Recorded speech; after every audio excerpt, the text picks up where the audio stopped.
बिस्मिल्लाहिर्रहमानिर्रहीम। अल्लाहुम्मा सल्लि व सल्लिम अला सय्यिदिना मुहम्मदिन व अला आलि सय्यिदिना मुहम्मदिन कमा तुहिब्बु व तर्दा बि अन तुसल्लि अलैहि सल्लल्लाहु तआला अलैहि वसल्लम। तलकीन ज़िक्र के ताल्लुक़ से आज की हमारी यह नशिस्त है। राह तरीक़त में आने के बाद ज़िक्र इलाही जो हम करते हैं, ज़िक्र ला इलाहा इल्लल्लाह, तो इसका तलकीन भी ज़रूरी है। तलकीन से मुराद क्या है, उसका क्या मतलब है, इंशाअल्लाह ताला आगे तफसील हम उसकी समझाएंगे। यानी मशाइखीन, मुर्शिद कामिल, पीर कामिल जो होता है वो अपने मुरीदों को तलकीन करता है ज़िक्र की, और वो तलकीन ज़िक्र का सालिक के वजूद के अंदर, ये हमारा जो वजूद है ये एक तरह का ज़मीन तरीक़त है, तरीक़त का ज़मीन है ये। तो मुर्शिद कामिल का काम ये होता कि सबसे पहले वो ज़मीन को हमवार बनाए। अगर ऊंची नीची हो, कोई खराबी हो, कंकड़ पत्थर हो, उसको निकाले। उसमें कुछ जहरीले घास पौधे हों तो उसको उखाड़ के फेंक दे। जहरीले पौधों से मुराद मुरीद और सालिक के अंदर बुरी आदतें हैं जो नफ्स के ज़रिए पैदा होते हैं। उसके बाद मुर्शिद कामिल का काम ये होता है कि वो अपने मुरीद को ज़िक्र तलकीन करता है।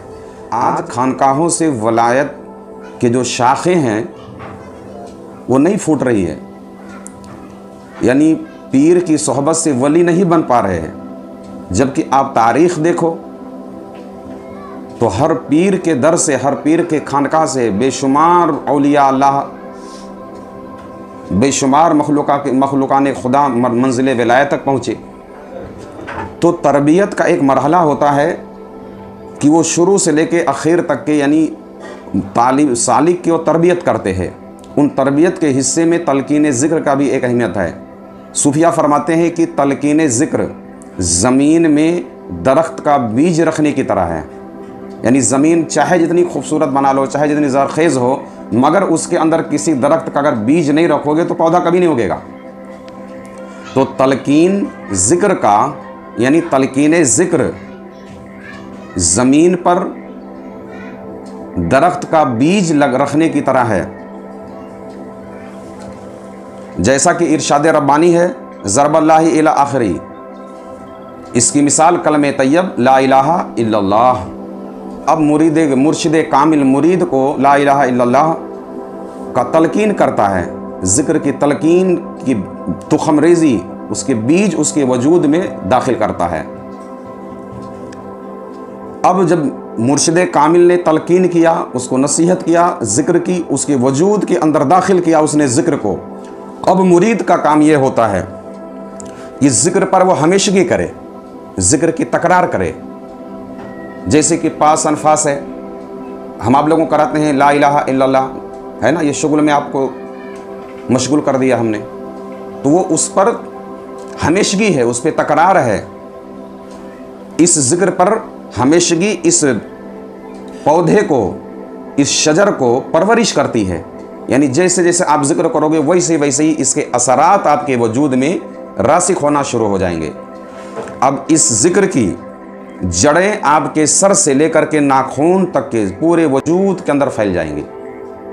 यानी एक दरख्त की मानिंद मुर्शिद कामिल ने तलकीन का बीज डाला और आपने तकरार के ज़रिए, हमेशगी के ज़रिए उसको आपने परवरिश करना शुरू किया। बीज तो डाला मुर्शिद ने, और परवरिश करना ये आपके ज़िम्मे है। आप उस पर तकरार करें। यहाँ तक कि जिस्म का कोई आज़ा, कोई हिस्सा ऐसा नहीं होता जहाँ पर इस ज़िक्र का असर ना पहुँचे। जब दिल की ज़मीन से उसकी जड़ें, अब इसकी ये दरख्त की शक्ल कहाँ से लेता है, जब दिल की ज़मीन से उसकी जड़ें रासिक हो जाती हैं तो उसकी शाखें आसमाने दिल तक के बुलंद होना शुरू हो जाती हैं। यानी वो दिल से ये एक तरह का ये रूहानी पौधा उगता है, और बुलंदी उसकी जो है वो आसमाने दिल है। फरमान है, यानी उसकी जड़ें मजबूत और उसकी शाखें आसमान में है। इससे मुराद यही है। तसव्वुफ़ की किताबें मुताला करेंगे तो आएगा कि शजरे पाक, यानी पाक दरख्त का ज़मीन दिल है, उसकी जड़ जो है दिल में है और उसकी शाखें जो हैं आसमान तक पहुंची हुई हैं। तो क्या है वो वही तलकीन जिक्र का असर है। जब आप तकरार इस पे करेंगे तो एक मुकम्मल एक रूहानी दरख्त पेड़ आपके जिस्म के अंदर वजूद करेगा और वो आसमान तक के छा जाएगा। फिर वहाँ से तमाम चीज़ें फैज़ लेकर के जो अर्श लामुंतहा पर जो चीज़ें गैब की हैं सारी चीज़ें को लेकर आपके वजूद में दाखिल होंगी। इस मकाम में दिल जब ये हैयत हो जाती है, जबकि जब आपका ये पाक दरख्त मजबूत हो जाएगा तो ज़बान फिर जाकिर हो जाएगी। क्या हो जाएगी? फिर इस मकाम में दिल ज़बान से जिक्र कर लेता है और सरीह तौर पर ला इलाहा इल्लल्लाह कहता है। सही मानों में साफ साफ वो ला इलाहा इल्लल्लाह कहना शुरू करता है। जिस वक्त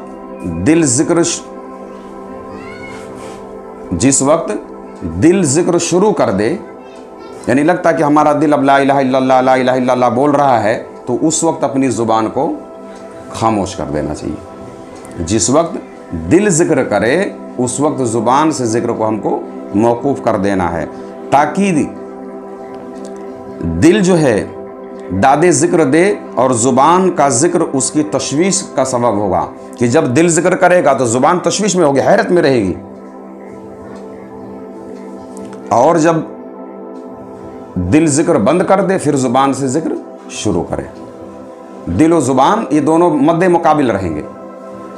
आगे कुछ वज़ाइफ में हम आप बहुत सारी ऐसी चीज़ें आती हैं। कुछ वज़ाइफ ऐसे होते हैं कि जैसे 5000 मरतबा पढ़ना है तो 5000 मरतबा जैसे अल्लाहु समद अल्लाहु समद अल्लाहु समद अल्लाहु समद ऐसा पढ़ना। उसके बाद 500 मरतबा, यानी दिलो दिमाग तो पढ़ रहा है मगर आवाज़ नहीं निकल रही। बात समझ में आई? यानी आवाज़ के साथ जिक्र करना ये और है, और उसके बाद सिर्फ ख्यालों में ही मुंह चले मगर आवाज़ ना निकले। उसके बाद होता है कि मुंह भी ना चले, सिर्फ दिल चले। तो ये प्रैक्टिस होती है क्या? आपके ख्याल को और दिल को जाकिर बनाने का। जैसे हमने कहा अल्लाह, बराबर अल्लाह, मुँह हिलाया अल्लाह, ताकि ज़ुबान भी जिक्र करे, आपका दिमाग और आपकी कल्ब ये सब जाकिर हो जाए। इसी तरह हमेशा करता रहे ताकि शजरे ज़िक्र यानी ये पेड़ परवरिश पाए और बुलंदी का इरादा करे। जब इस पे हमेशगी करेंगे तो ये अब ये परवरिश पाएगा, उसको दाना पानी मिलेगा और ये उरूज की तरफ जाएगा, बुलंदी का पाएगा, यहाँ तक कि अपने कमाल को पहुँच जाए। यानी इतना तकरार करो, इतना जिक्र करो कि एक सांस भी आपकी जिक्र से खाली ना जाए। और इसकी बुलंदी कहाँ तक है ये आप समझें। इस शजरे हक की, इस शजरे तैयब की बुलंदी बारगाह इलाही तक है, लामका तक। इसका उरूज जो है ये इतना परवरिश पाता है, इतना तनावर दरख्त होता है। और जब शजरे तैयब यानी पाक दरख्त अपने कमाल को पहुँचता है, यानी जब वो मुकम्मल हो शबाब पर आता है, जैसे एक दरख्त आपने लगाया, अभी पौधा छोटा सा है, और जब वो दरख्त बड़ा पेड़ बनेगा तो उसमें जब वो कमाल को पहुंचता है तो उसमें मुशाहिदा का शगुफा नुमादार होना शुरू होता है, उसकी शाखें फूटना शुरू हो जाती हैं। जब ये दरख्त तनावर होगा, एकदम शबाब को आएगा, तो उससे मुशाहिदात, मुकाशफात और इल्म लुदन्नी का फिर फूल इसके अंदर आना शुरू होगा। बात समझ में आ रही है? जब ये दरख्त खूब तनावर होगा तो उसके बाद उसके अंदर शगुफे फूटना शुरू हो जाएंगे और उस शगुफे से मुशाहिदात बतदरीज, मुकाशफात और इल्म लुदन्नी, यानी जैसे बोले उसको कश्फ हो गया, उसको मुशाहिदा हुआ, उसको वो बातें मालूम पड़ गई जो उसने कभी पढ़ा नहीं। ये सारी चीज़ें इस जिक्र की तकरार से, इसके मदाम से, इसके हमेशगी से आपके अंदर जब ये शजरे ज़िक्र जो है परवरिश पाएगा, बुलंदी तक पहुँचेगा, फिर उसकी फलें ये निकलना शुरू हो जाएंगी। अच्छा, इस शजरे हक की परवरिश में सबसे अहम जो समरा मिलता है, सबसे अहम जो फल और इनकम आपको मिलती है, वो है मकाम वहदत। क्या है? अल्लाह तबारक व तआला के बारगाह में हाज़िरी, और ये तुख़्मे तौहीद उसी परवरिश से वहदत हासिल होती है। और वो बहुत अजीम, यानी ये ज़िक्र ला इलाहा इल्लल्लाह एक अजीम सिर है जो हमारी पैदाइश का मकसद था। अल्लाह तबारक व तआला ने जिन्नो इंस को किस लिए पैदा किया? अपनी इबादत के लिए, ज़िक्र के लिए, बराबर। तो हमारे पैदाइश का मकसद कुल्ली भी यही है जो हमको करना है, और जब हम करेंगे तो इंशाअल्लाह तबारक व तआला हमारी रूह और हम की परवाज़ जो है आलमे लामका तक होगी। रुए ज़मीन में तौहीद के सिवा कुछ नहीं। दुनिया के दरख्त के लिए इससे अच्छा कोई फल नहीं, यानी ज़र्रे ज़र्रे में ही उसका नूर मौजूद है। अल्लाह तबारक व तआला का ज़िक्र कसरत से कर ताकि दोनों जहान में कामयाबी हासिल कर सके। अल्लाह का ज़िक्र कसरत से कर, बार बार आपको तंबीह किया जाता है। तो अब पता ये चला कि खानकाहों से, पीरों की बारगाहों से जो नस्ब विलायत वलियों को पैदा करने का जो सिस्टम था वो कमज़ोर क्यों पड़ गया? उसकी वजह सबसे बड़ी ये है कि मुर्शिद कामिल अपने मुरीद को तलकीन ज़िक्र नहीं करता, वो रस्मी ज़िक्र करते हुए चले आते हैं। अल्लाह तबारक व तआला की बारगाह में दुआ है, मौला करीम तमाम मशाइखीन को अपने मशाइखीन के तौर तरीके पर, जो तरीका उनके मशाइखीन ने तलकीन ज़िक्र का किया हुआ है, उनको करने के तौफीक दे, और तमाम सालिकीन को उस तलकीन को ले करके और ज़िक्र पर मदाम की तौफीक अता फरमाए, ताकि उनके वजूद से शजरे हक़ नुमदार हो और उस शजरे हक़ की फल और उसके फूल से ये आलम महक उठे, ताकि फिर हर जगह पे सदाए ला इलाहा इल्लल्लाह की सुनाई दे। आमीन सुम्मा आमीन बिरहमतिका या अरहमर राहिमीन।